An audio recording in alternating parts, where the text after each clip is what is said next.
સાહેબ, એક મેયર આપના દ્વારા એવો કાર્યક્રમ યોજાનાર છે, તો કેવો આ કાર્યક્રમ રહેશે અને શું લોકોને લાભ મળશે? ભારતીય જનતા પાર્ટીનું રાજકોટ મહાનગરપાલિકામાં પ્રજાના આશીર્વાદથી છેલ્લા 51 વર્ષથી શાસન અમે લોકો ચલાવી રહ્યા છીએ.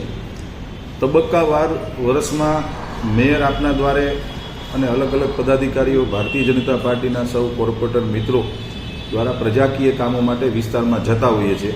પરંતુ માનનીય ભારતીય જનતા પાર્ટીના અમારા શહેર અધ્યક્ષ શ્રી મુકેશભાઈ દોશી અને સમગ્ર ભારતીય જનતા પાર્ટીની ટીમ દ્વારા અમને એક સૂચન કરવામાં આવ્યું છે કે કોર્પોરેશનના સૌ પદાધિકારી અને કોર્પોરેટર મિત્રો પ્રજાની વચ્ચે જઈ અને પ્રજાના પ્રશ્નો જે કંઈ પણ છે એ વોર્ડ ઓફિસેથી પૂર્ણ કરો.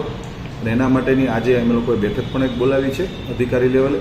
અને આગામી દિવસોમાં મેયર આપના દ્વારે એ પ્રકારનો એક કાર્યક્રમ, બહુ પોઝિટિવ કાર્યક્રમ, પ્રજાના જે કંઈ પણ પ્રશ્નો હશે કોર્પોરેશન લેવલના એ તમામ પ્રશ્નોનું અમે નિરાકરણ કરશું. એની ફાઇલ બનાવવાના છીએ અને આગામી દિવસોમાં ભારતીય જનતા પાર્ટીના 66 કોર્પોરેટરો અમે સૌ પ્રજાની વચ્ચે જઈ અને એમના જે કંઈ પણ પ્રશ્ન હશે એ અમે પૂર્ણ કરવાના પ્રયત્ન કરશું.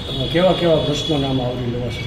કોર્પોરેશનને લગતા બધા જ પ્રશ્નો, પછી એને ક્યાંય રોડ કરવો છે, ક્યાંય પેઇંગ બ્લોક કરવા છે, ક્યાંય લાઇટના થાંભલા નાખવાના હોય, સ્થાનિકને લગત તમામ પ્રશ્નો, કેન્દ્ર સરકારના કે રાજ્ય સરકારના પ્રશ્નો એટલા માટે ન લઈ શકે કે આ મહાનગરપાલિકાનો લોક દરબાર છે. એટલે એ કોર્પોરેટરો સ્થાનિક લેવલના તમામ પ્રશ્નો ભાજપના કોર્પોરેટરો સૌ સાંભળશે. ઓકે.